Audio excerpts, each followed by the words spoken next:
quem não me conhece, eu sou a Andréa Pereira, uma das sócias da ON Investimentos, responsável pela parte de comunicação e marketing.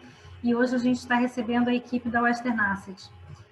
Estamos recebendo o Marcelo Guterman, que é especialista de produtos, e o Rodrigo Maciel, que é responsável pela relação com investidores. Henrique Busquá está comigo, nosso head de produtos, vai fazer uma breve introdução e a gente vai começar esse bate-papo, falar um pouco sobre o cenário global e um pouquinho de mercado de renda fixa. Boa noite a todos, sejam muito bem-vindos, é um prazer tê-los aqui, nossos clientes, assessores, especialmente nossos convidados, são representantes da Western Asset, um grupo internacional de alta relevância, se não me engano, uma asset criada em 71. Então, gostaria de agradecer a presença do Marcelo Guterman e do Rodrigo Maciel. Iniciar esse bate-papo, a gente vai ter aqui 1 hora de muito conteúdo de qualidade.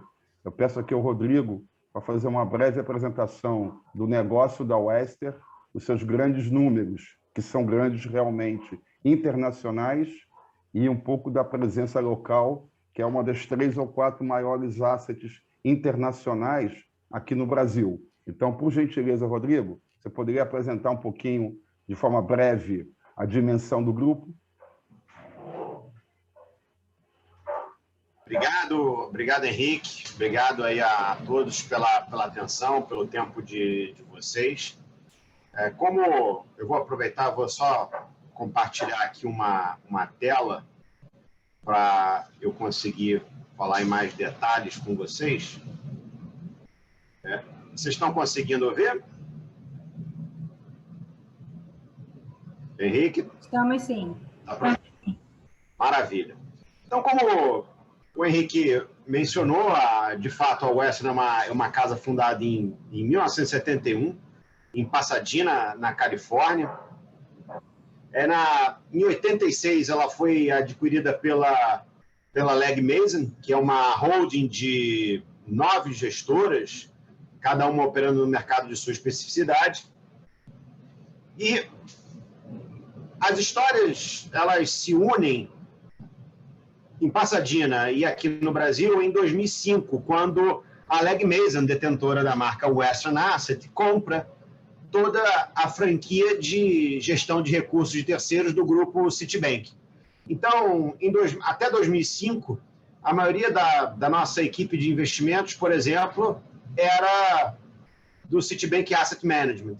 E a partir de 2005, então, sai o guarda-chuva do Citibank e entra a marca Western Asset, que atualmente gera ao redor do mundo quase $500 bilhão.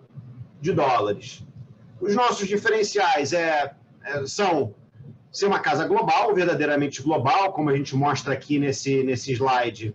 A gente tem presença nos principais centros financeiros do mundo e, de fato, a gente pratica isso. A gente conversa com os escritórios e tem uma informação, por exemplo, do mercado americano, com pessoas que estão lá no mercado americano operando. Tem um cara só, uma história curta, tem uma pessoa que fica lá em Pasadena, nosso quartel-general, que é um economista, que era um ex-economista-chefe do Tesouro Americano na época do Timothy Geithner. Então, esse cara é que passa para a gente toda a visão sobre a economia americana.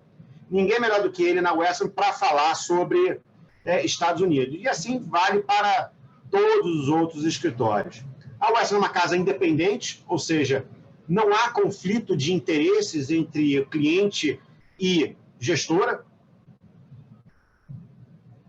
O nosso compromisso e nosso alinhamento de interesses é totalmente alinhado aos interesses dos nossos clientes, porque quanto mais os nossos clientes estiverem satisfeitos com os nossos produtos, mais recursos terão conosco e, com isso, o negócio ele se perpetua. A gente é global, independente, no entanto, a gente não tem o calcanhar de Aquiles, eu diria que dos outros concorrentes aqui no Brasil independente, que é a parcela de controles, compliance e controles de risco. A Western ela possui sistemas, usa sistemas globais de risco e sistemas proprietários, de modo que a gente tem serviços de controles de compliance de risco de excelência. E aí, eu só passando a palavra para o Marcelo Guterman, eu conto também uma outra história curta. A gente teve uma diligência de rotina da Ambima no nosso escritório, um pouco antes de começar a pandemia. E, nesse evento, a Ambima ficou 8 meses analisando todos os processos da Western Asset e, após isso, mandou para a gente um relatório em branco. A gente ligou para a Ambima para entender por que o relatório estava em branco e a resposta foi que, de fato, a Ambima, que é extremamente criteriosa nos seus processos, nas suas análises, não teve qualquer sugestão ou crítica dos nossos processos de investimento e controles. Então, para a gente foi uma satisfação enorme em saber que não é apenas a gente que fala que a Western é uma casa de excelência de controles, onde o cliente pode aplicar conosco e dormir tranquilamente. A Ambima, que é um órgão extremamente criterioso, também afirma isso com todas as letras. E aqui no Brasil, nós estamos atingindo aqui, em breve, 50 bilhões de reais sob gestão. Eu vou parar por aqui, vou cancelar aqui a minha tela e vou passar a palavra para o Marcelo Guterman. E a ideia é que seja uma troca de informações com vocês, perguntas.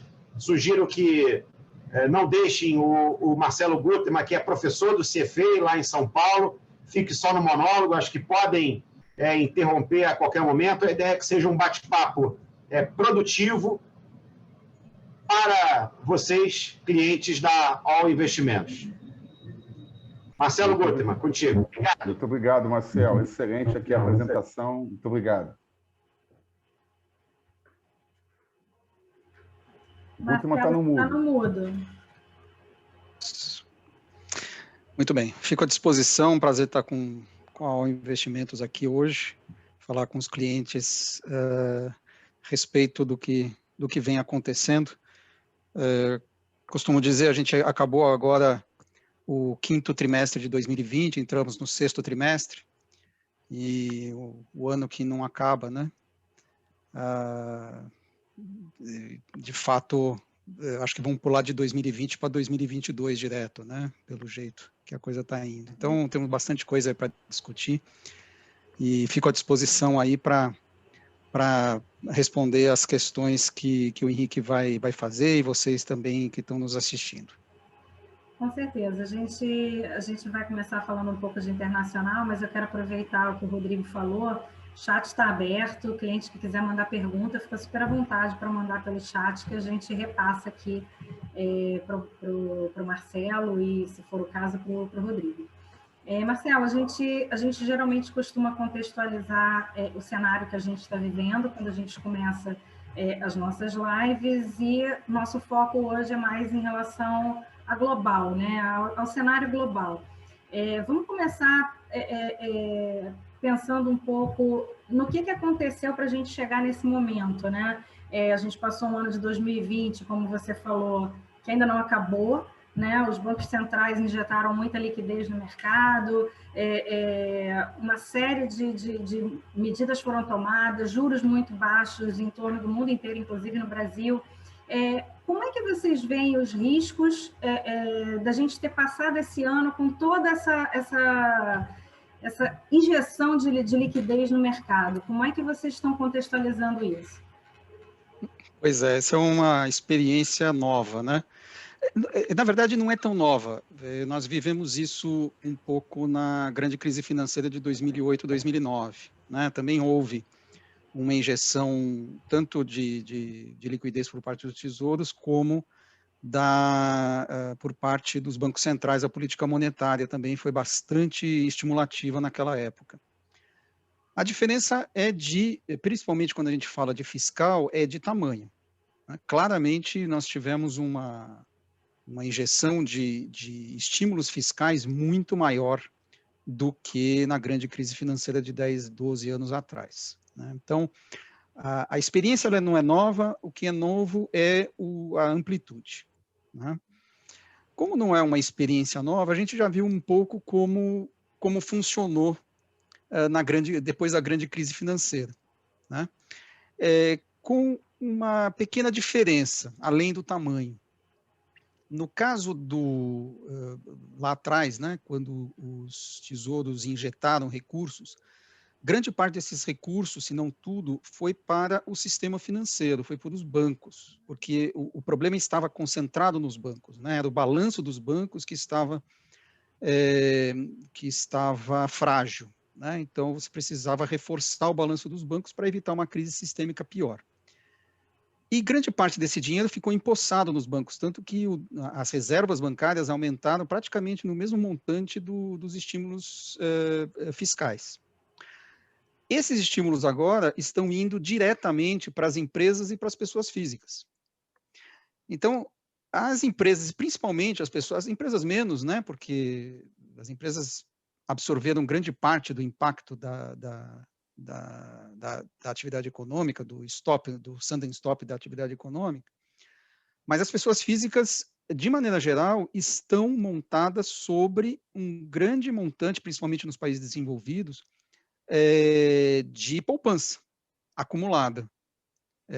Uma poupança precaucionária, né? Porque como as pessoas têm medo de se desempregarem, elas receberam dinheiro e não gastaram tudo.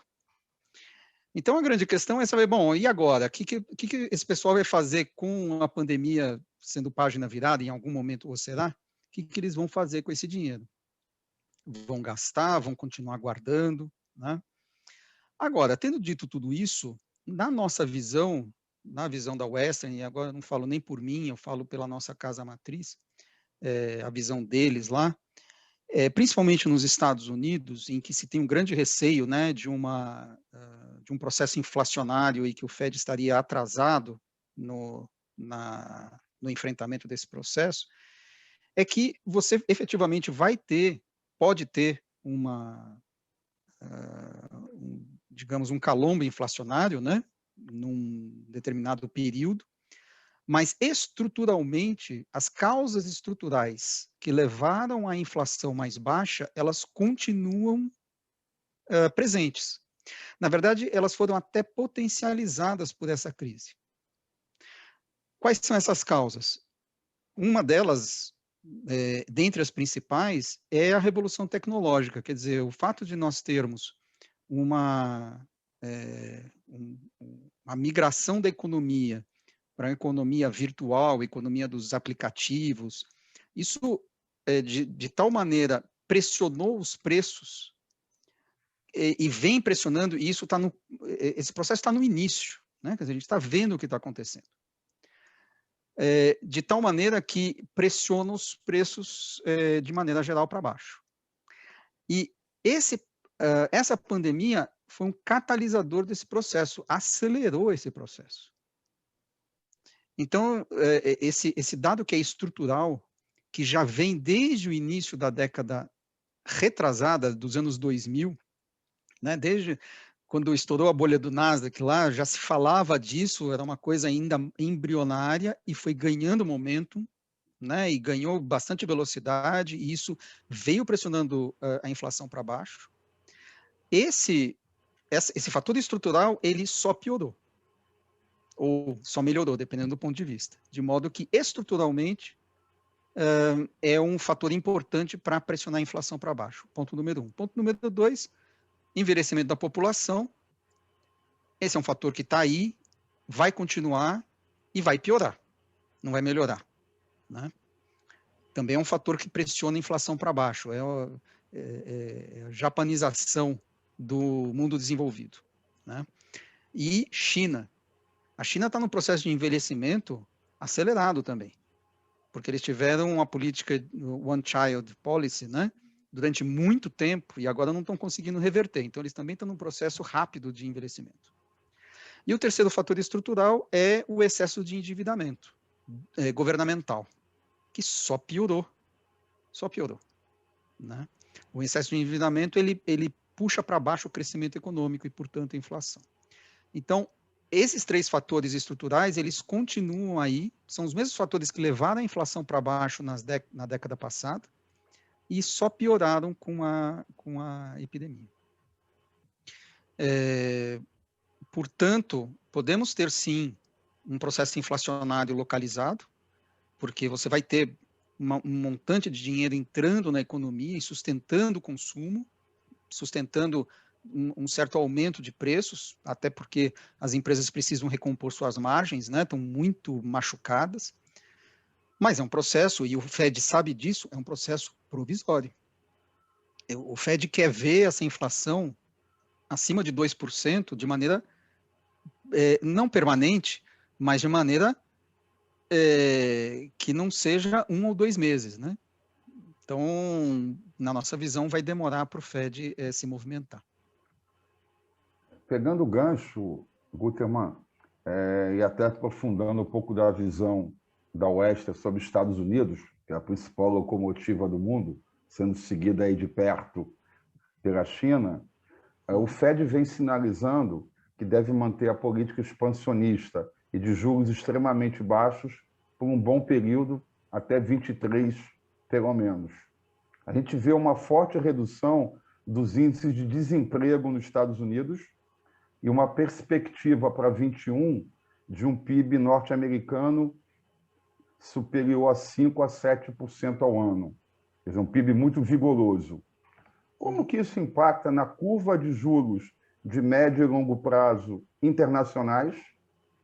E qual o reflexo na atratividade de recursos para o mercado local, no caso norte-americano, em comparação com países emergentes, não só o Brasil? Cenário bem macro ainda, por gentileza, Guterman. Pois não.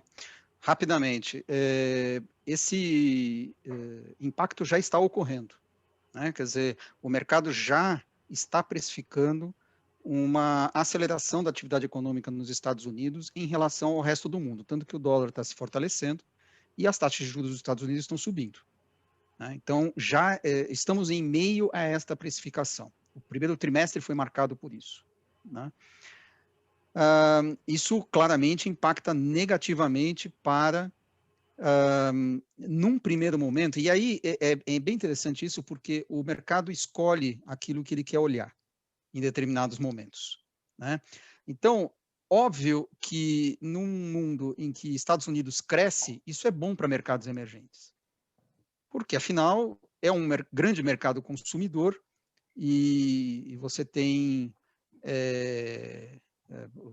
nós como exportadores de commodities, nós com certeza temos uma vantagem em relação a isso, né?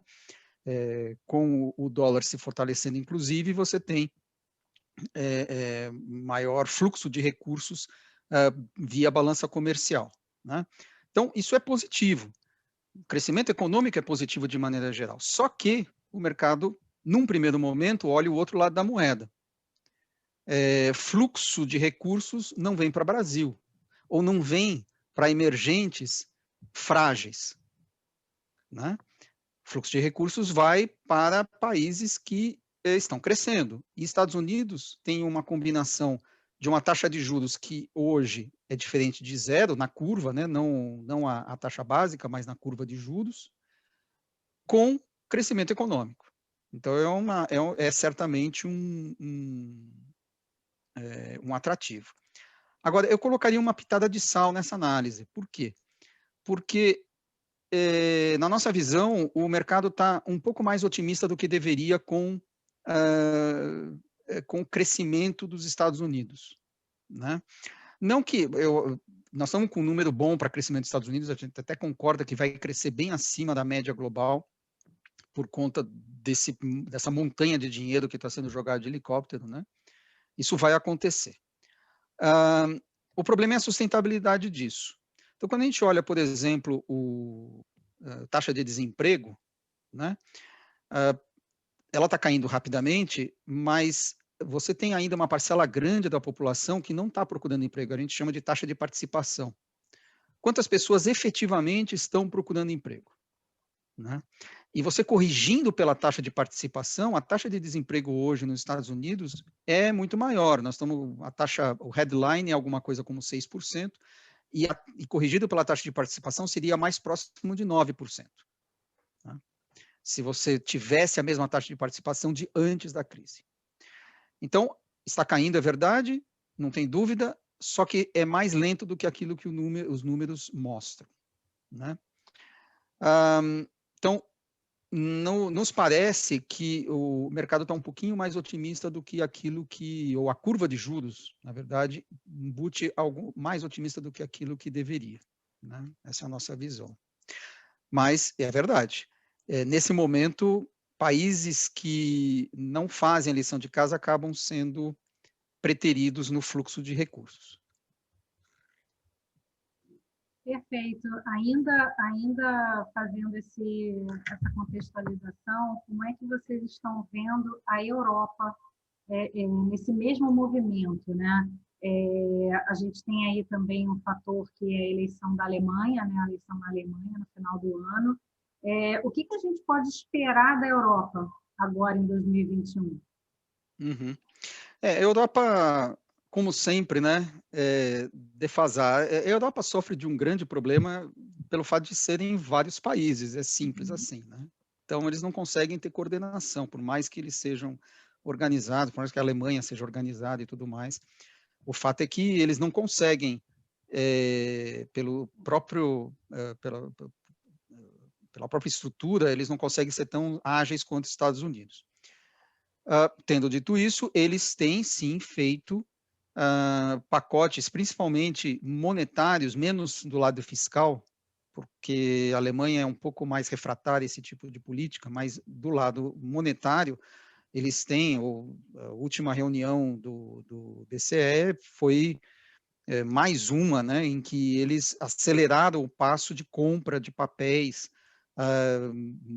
quer dizer, já estava bastante acelerado, eles aceleraram ainda mais, então não estão com medo de taxa de juros negativa, né? Coisa que antes da crise estavam pensando, bom, como é que a gente sai dessa armadilha?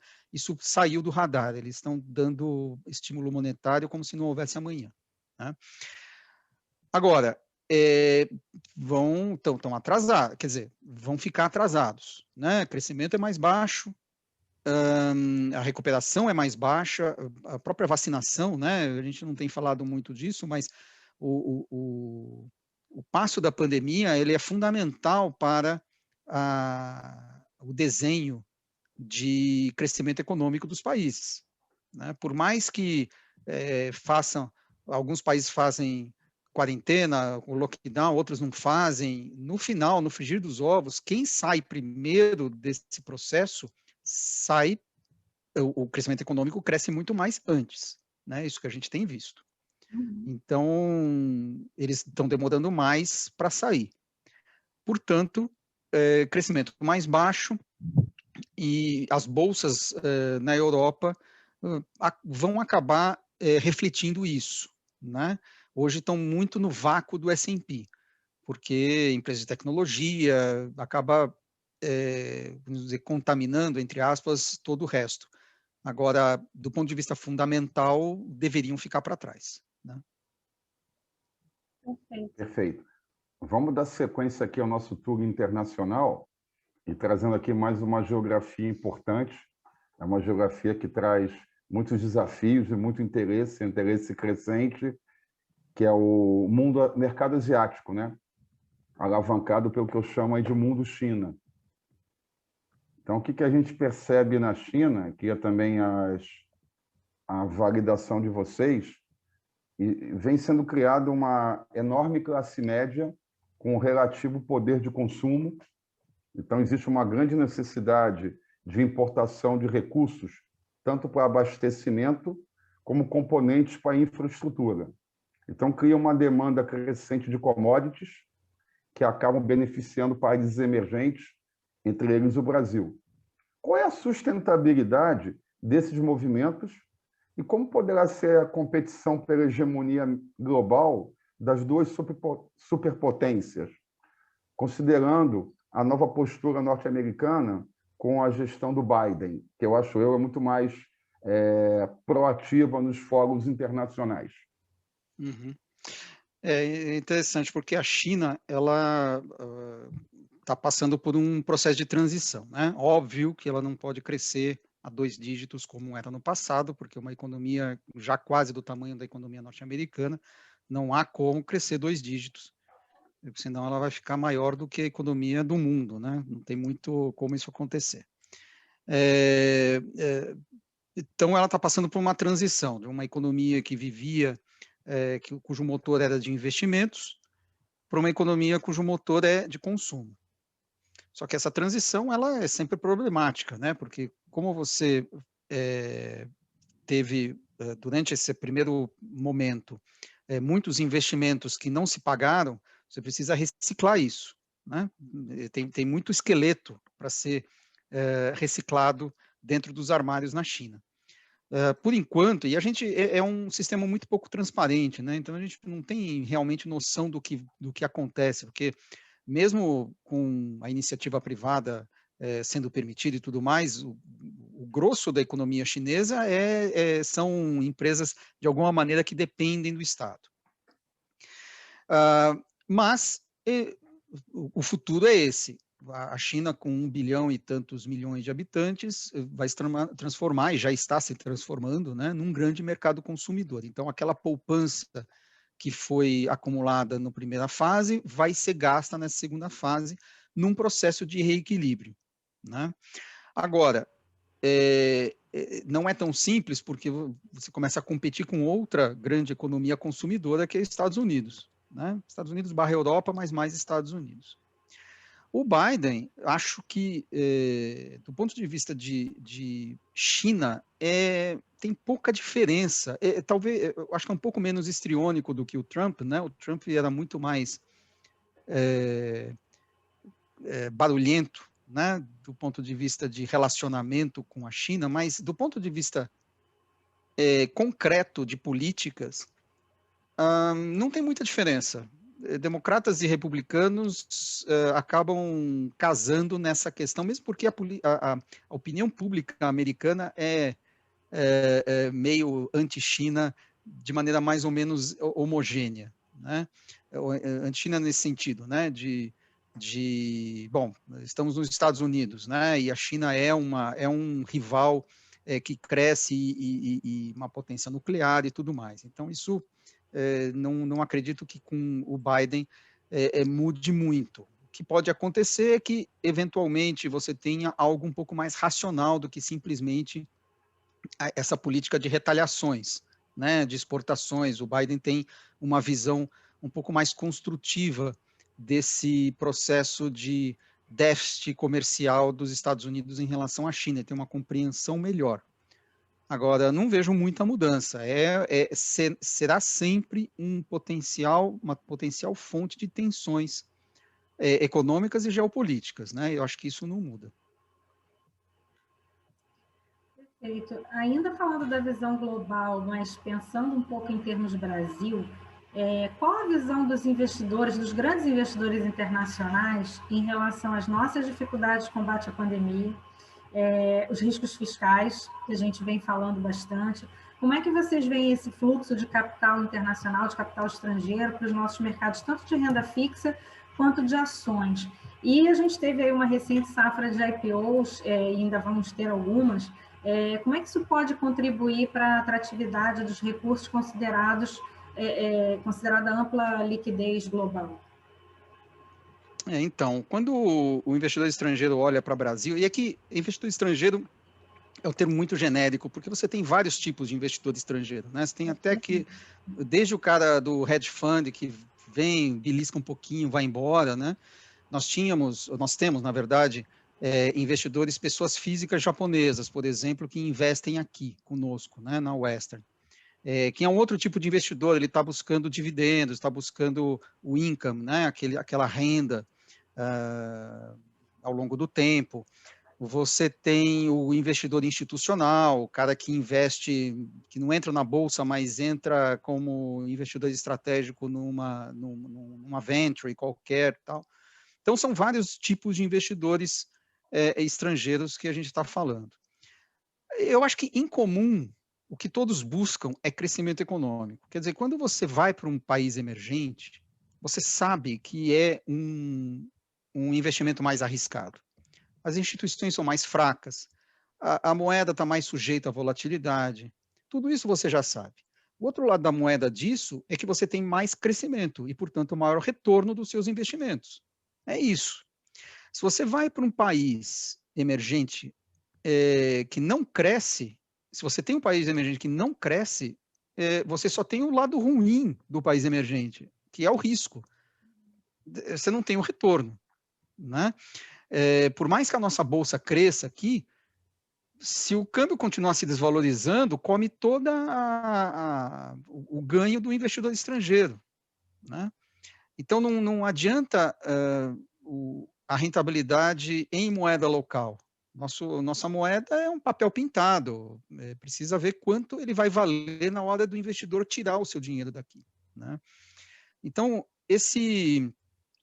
a visão que o investidor estrangeiro hoje tem do Brasil é de um país que não resolveu o seu problema de crescimento econômico, né? Nós precisamos crescer de alguma maneira, de maneira sustentada.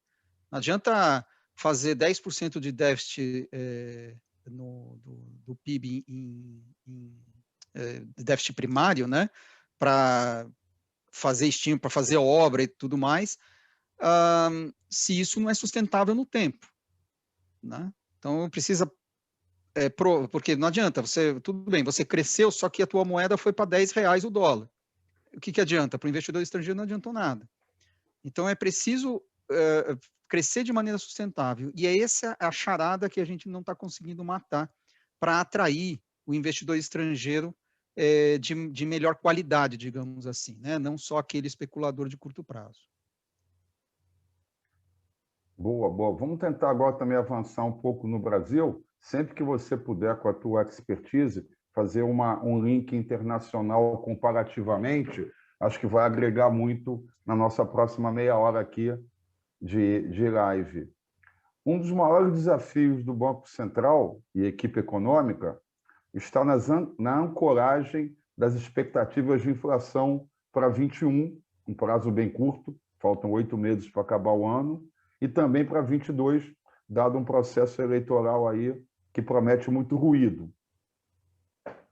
Quais são as munições que a nossa equipe econômica e o BC tem, além da elevação de taxa de juros básicos? O que poderá ser feito para tentar manter essa inflação o mais próxima possível do centro da meta e botar um pouquinho de sal, como você disse, um pouco de pimenta? Como diferenciar a inflação contida no IGPM, que vem assustando muita gente, em relação ao IPCA? É com você, Marcelo. Perfeito. O BC não tem mais nada a fazer do que aumentar a taxa de juros. Esse é o instrumento que ele tem e é um instrumento que funciona quando você não tem o que nós chamamos de dominância fiscal, em que a dívida pública sai do controle e os aumentos de taxa de juros são contraproducentes, aumentam a inflação ao invés de diminuir, na medida em que o gasto com juros da dívida aumentam de maneira explosiva e a percepção de risco dos investidores aumenta, o câmbio se descontrola e isso acaba batendo na inflação. Então, você tem um processo em que o aumento dos juros aumenta a inflação e não diminui. Estamos longe desse processo, né? Mas em condições normais, o Banco Central, a única arma que ele tem é subtaxa de juros. A inflação, o Banco Central, isso é muito importante o pessoal entender, o que o Banco Central faz é controlar a inflação ao longo dos ciclos econômicos.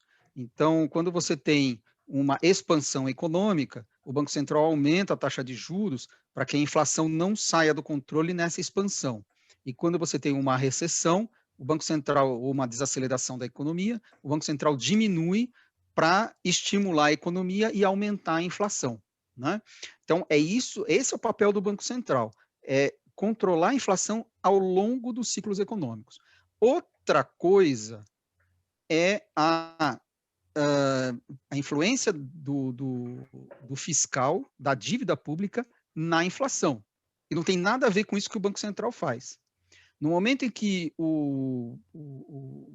o Tesouro, o governo, perde o controle das suas contas, você tem um excesso, tem dois canais aí que alimentam a inflação.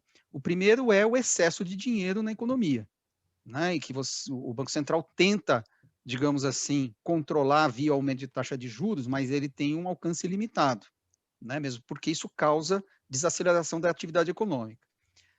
Esse é um primeiro ponto. E o segundo ponto é o aumento do risco percebido pelos agentes econômicos, o que acaba batendo no câmbio, o que acaba batendo na inflação, né, que é o fenômeno que nós vimos nesse ano, em 2020 e agora em 2021. Quer dizer, nós tivemos uma desvalorização cambial brutal, mais de 35% em 2020, e outra desvalorização cambial esse ano, que a gente não está falando nada, mas o câmbio começou o ano a 5,30 e nós estamos a 5,70.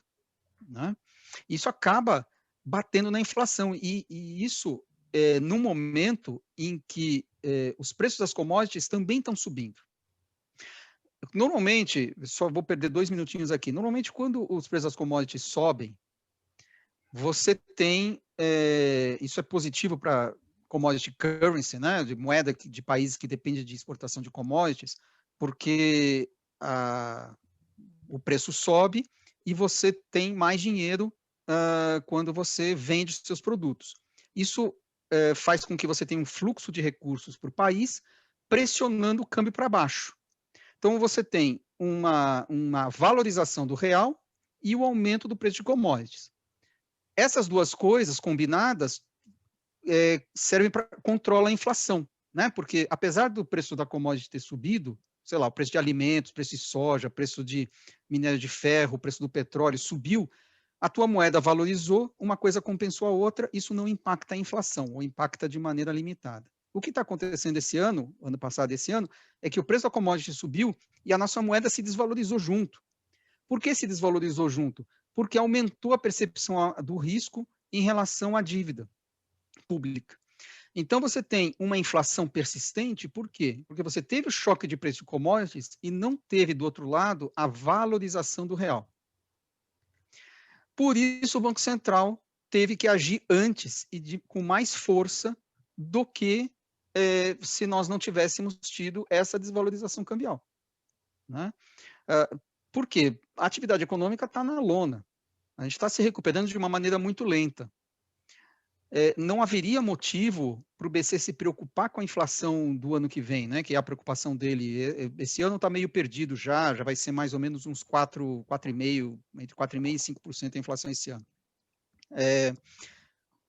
Não deveria estar preocupado, só que o câmbio não cede, e isso acaba contaminando os preços na economia e fazendo com que a inflação fique mais alta. E aí eu vou linkar com a resposta à sua última pergunta. Por isso que o IGPM está lá em cima, porque o IGPM depende muito mais do câmbio do que o IPCA. O IPCA tem, grosso modo, 4 grandes componentes. É um pouco diferente de um quarto, digamos que seja 25% cada um, com leves nuances. Preços ligados ao câmbio, né, que a gente chama de tradables, preços administrados, que são os preços de tarifas públicas, que são mais ou menos controladas, né, são preços contratuais. Alguns desses preços são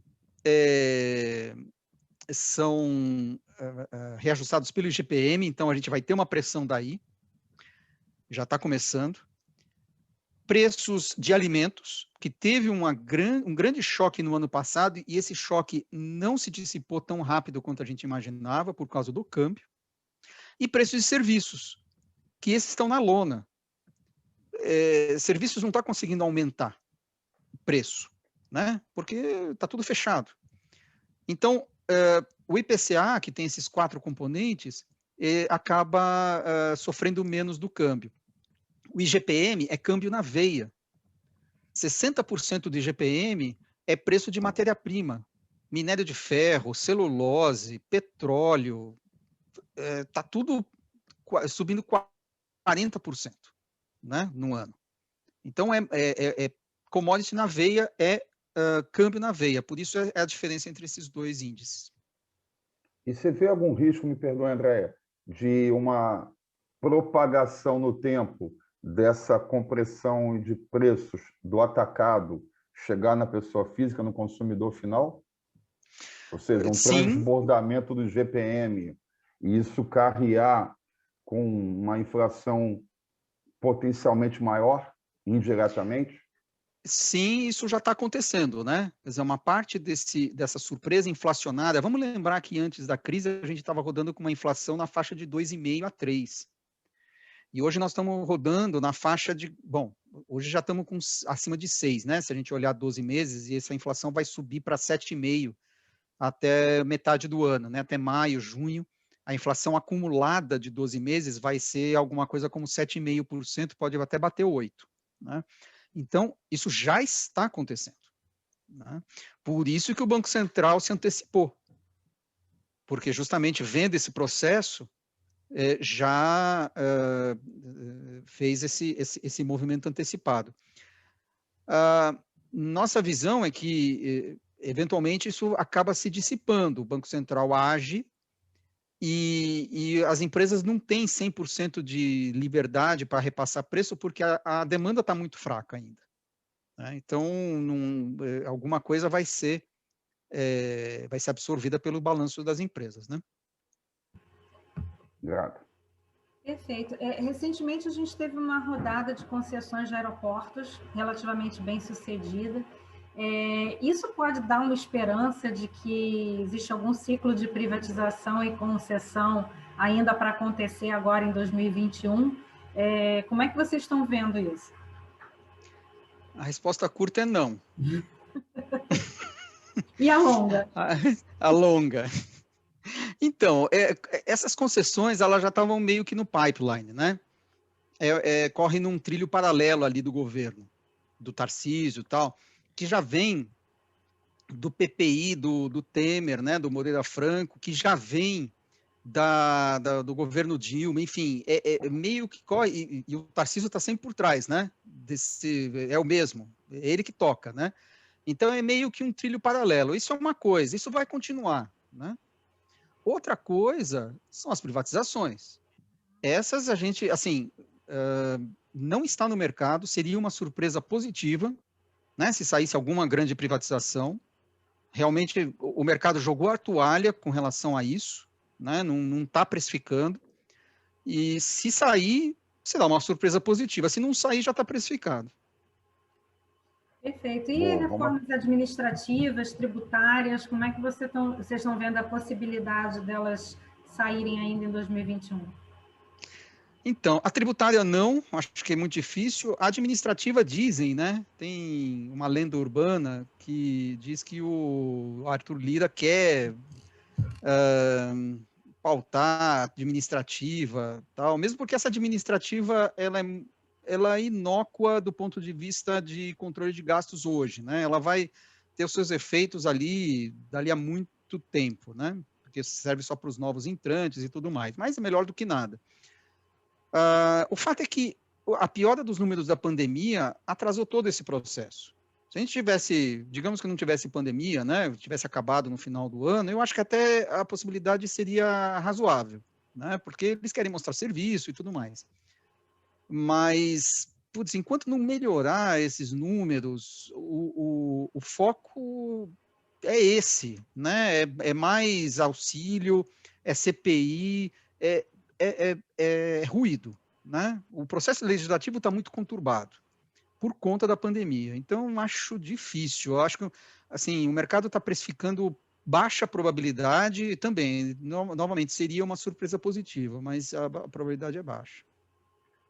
Vamos amplificar os ruídos aqui, ligar um alto-falante, para a gente tentar fechar aqui esse cenário de macro de Brasil.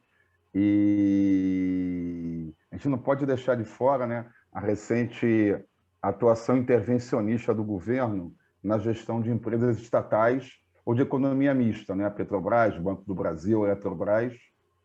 Como esse componente político tão conturbado e permanentes atritos, né, de executivo, Congresso, governadores e até o STF entra no baile de uma forma ativa e reativa. O que isso impacta na precificação do risco país lá pelos CDS E qual é a real preocupação do time de gestão da Wester, especialmente local, com a antecipação da corrida eleitoral de 22?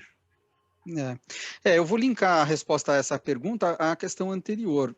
Justamente o fato de nós termos esse ruído todo, né, e são várias frentes de ruído,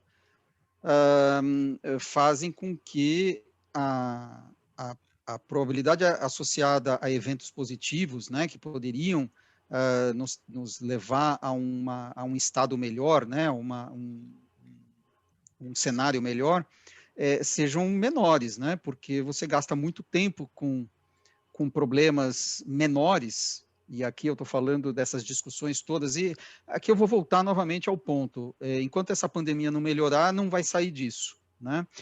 Tanto é assim, se vocês lembrarem no ano passado, quando o pior momento da popularidade do presidente foi justamente maio, junho, que coincidiu com os piores momentos da pandemia, porque justamente o ruído político aumenta, né? Então, na medida em que melhoram os números, você começa a ter uma certa racionalidade, né, no processo. Agora, isso é uma coisa. Outra coisa é o que a gente chama em economia de preferência revelada do governo, né?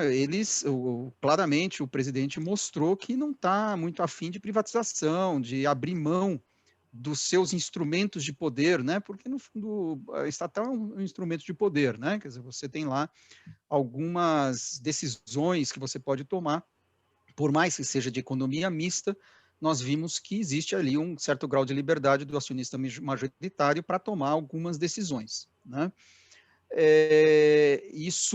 A preferência revelada do governo, por mais que o Guedes fale que não, estamos aqui com agenda, né, de reformas e de privatizações, isso é página virada, não vai, não nos parece que seja algo provável, né? A eleição, para endereçar sua última questão, acho que não está fazendo preço ainda. Fez preço um dia, quando o Fachin resolveu livrar o Lula das condenações, né? Então ele voltou para o circuito. Naquele dia o mercado sofreu um pouco, tal, mas depois esqueceu, porque está muito longe, né? O fato é que tem coisas mais importantes ou que são mais decisivas acontecendo agora do que a eleição de 2022, né? Então, não está fazendo preço ainda. Eu acho que é só para o ano que vem. Eu acho que esse ano não tem precificação de eleição ainda não. Boa. Vamos aqui, a gente está com 51 minutos de live e o papo está indo muito bom. Vou fazer aqui, acho que uma última pergunta, né? Para a gente dar um ritmo adequado. E imagina que a Wester é uma grande provedora de soluções de investimentos, né? E a gente tem um interesse maior, um crescimento de pensamentos de diversificação em mercados globais de ações. A gente tem algumas opções, soluções em reais, mais Selic através da Wester, e também isso minimiza o impacto cambial, e temos soluções de investimento diretamente sem BDRs, como a expertise da casa, onde tem riscos cambiais, né, envolvidos. Então, fala um pouquinho aqui para a gente, Marcelo, dessas duas alternativas, como elas conversam, seus principais atributos e pontos de reflexão aqui para os assessores da OL e nossos investidores também, por gentileza. Pois não. É verdade, temos várias opções de investimentos globais, tanto redeados quanto não redeados, né? Influência ou não do câmbio. E eu sempre digo que o investimento no exterior ele é uma diversificação obrigatória no portfólio de qualquer investidor, né? Quando a gente fala de investimento de longo prazo. As pessoas costumam escolher investimentos, isso é natural, olhando rentabilidade, aquilo que deu, né, no passado e tudo mais, o que é legítimo. Mas mais importante do que isso é o fato de você estar com um pé fora do país onde você tem todas as suas, todos os seus liabilities, digamos assim, todos os seus passivos, né? Você já depende do teu país para o seu emprego, sua renda, tudo depende do país onde você está. E, além de tudo, você tem todos os seus investimentos no seu país. Putz, você está completamente refém do que acontece aqui. Parece meio óbvio que, pô, vamos colocar um pouquinho lá fora, né? Porque eu tenho, mesmo que, poxa vida, o país agora deu certo. Veja, não tem nenhum call aqui dizendo que lá fora vai ser melhor do que aqui. Não é disso que se trata. No longo prazo, as duas coisas vão bem, né? Quer dizer, se fizer na lição de casa, lá fora vai bem, aqui dentro vai bem, né? Não tem.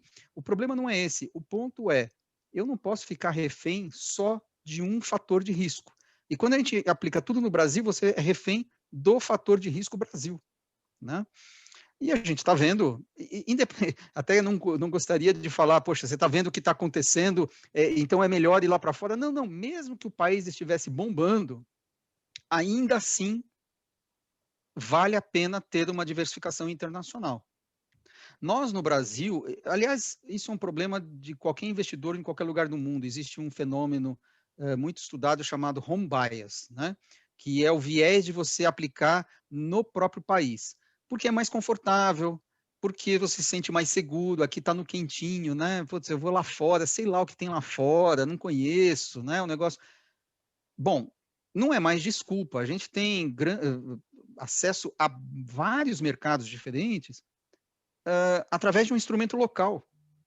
Eu não preciso mandar dinheiro lá para fora. Antigamente, eu era do tempo, né? Certamente Henrico também, em que investir no exterior era, putz, você tinha que abrir uma conta lá fora, mandar dinheiro, confiar em alguém lá fora, putz, tinha que ser cliente de um banco internacional. Hoje não mais, qualquer um põe lá R$1.000 num fundo internacional e funciona, né? Então, independentemente do mercado, vale a pena fazer a diversificação internacional. Todos deveriam ter um pezinho, né? Em alguma, e hoje está muito fácil. Você com R$1.000 você aplica num fundo internacional. Então não tem mais desculpa. Dá para diversificar em vários lugares do mundo, em vários tipos de ativos. Boa. Eu vou aproveitar, Henrique, eu vou aproveitar e fazer uma propaganda aqui. A gente tem aqui, juntamente com a XP e o time da All Investimentos, a gente tem um veículo chamado Western Asset FIA BDR nível 1, que é um produto que a gente tem em parceria com a ClearBridge, que é uma gestora do mesmo grupo Legg Mason, no qual a Western faz parte, e ela é uma gestora especializada em ações americanas. A ClearBridge só faz gestão de empresas americanas e ela é que nos passa e constrói a carteira dos nossos BDRs aqui no Brasil. Esse fundo que eu acabei de mencionar é o maior fundo de investimento do exterior, presentes aqui na indústria brasileira. Hoje nós estamos com 2.800 bi de patrimônio e mais de 120 mil cotistas aplicando nesse produto. Falar também de renda fixa no exterior também é interessante.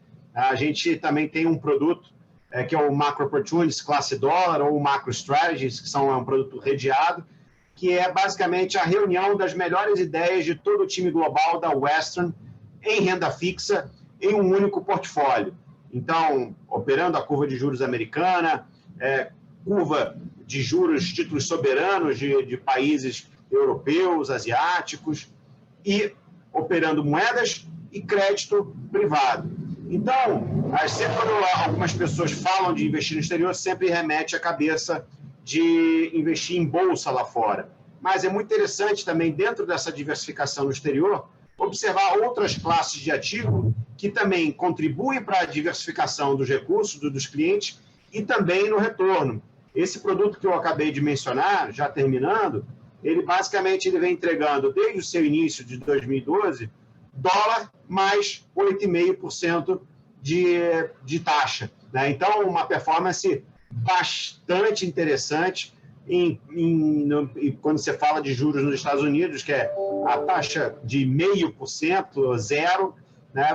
Mesmo assim, você consegue entregar retornos bastante interessantes de médio e de longo prazo. Então, Gostaria que ficasse na cabeça também que exterior não é só investir em renda variável, e a UES ela possui também diversificação na parcela de renda fixa no exterior. Obrigado, gente. Muito bom, Marcel. Muito boa approach. Andréia? Bom, como o Henrique falou, a gente já chegou aqui no final da 1 hora que a gente te prometeu. Eu normalmente encerro as lives pedindo para o convidado deixar uma mensagem, um recado, alguma coisa que você queira deixar gravado na mente dos nossos clientes. Olha, a gente está até no início do nosso papo, antes de entrar, dizendo, nossa, mas como o mercado está difícil tal, e eu fiz uma observação, quer dizer, eu tenho 30 anos, comecei em 90, esse ano eu vou fazer 31 anos de experiência no mercado financeiro. Eu nunca tive um ano dizendo, nossa, esse ano está muito tranquilo. Não existe isso. Sempre vai ser complicado. Por quê? Porque o futuro é incerto. Se a coisa está mais ou menos calma, você está esperando a próxima crise. E se nós estamos no meio de uma crise, você está esperando o final da crise. Então, sempre vai ser complicado, a decisão de investimentos é sempre complexa. Agora, é aquela coisa, a volatilidade é a mãe do alfa, né? Você só consegue agregar valor aos portfólios com volatilidade. Se tudo fosse tranquilo, a rentabilidade certamente seria muito mais baixa, né? A rentabilidade só é alta porque tem volatilidade. A volatilidade é amiga do investidor de longo prazo. Perfeito. Henrique. Excelente comentários. Isso a gente aqui, é nossa filosofia. A gente acredita totalmente numa visão de um portfólio com asset allocation, com diversificação de moedas, geografias, estratégias, buscando trazer os melhores profissionais, os melhores especialistas que têm histórico, têm tempo de voo, horas de voo, que passaram por muitas crises. Como eu sou um pouco mais velho, ainda peguei o tempo do Sarney. Então, eu tenho uma vantagem em relação ao Guterman. Eu peguei Sarney, todinho. Então, a gente tem Costa Arada. A gente começou animado no plano Collor, né? É verdade.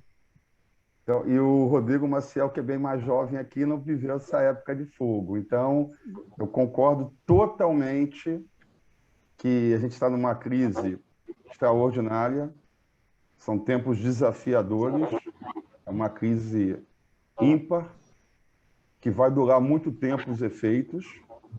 A gente tem duas soluções: manter o que a gente fazia nos últimos 5, 10, 15 anos, ou abrir a mente, abrir os horizontes e passar a ter uma postura de investidor profissional.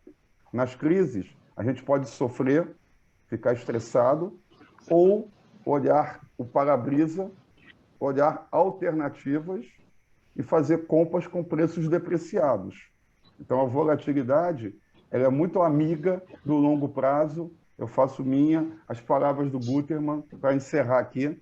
O time da OL tem total acesso a pessoas de qualidade, como o time da Wester. A gente conversa frequentemente com os principais assets, bancos de investimentos do mercado, e trazemos a cada semana convidados para dialogar com nossos clientes e assessores também. Então, o time da OL está preparado para prestar uma assessoria de qualidade, sob medida e olhando para frente, olhando no longo prazo e no médio. Desejo aqui uma boa noite a todos, muita saúde. Agradeço muito a presença do Marcelo Guterman e do Rodrigo Maciel. Eles trouxeram aqui um conteúdo de muita qualidade. É um prazer estar com vocês aqui. Já fica um convite para um bate-papo daqui a alguns meses. Agradeço a Andréia também. E desejo a todos saúde e aquelas palavrinhas de sempre. Racionalidade, disciplina, paciência, tempo e, para fechar, diversificação.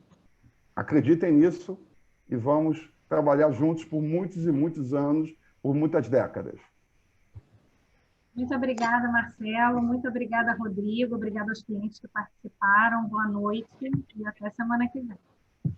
Até semana que vem. Logo, gente. Tchau, tchau. Tchau, tchau. Valeu, Rodrigo. Tchau, Marcelo, tchau. até breve. Se cuide. Até logo.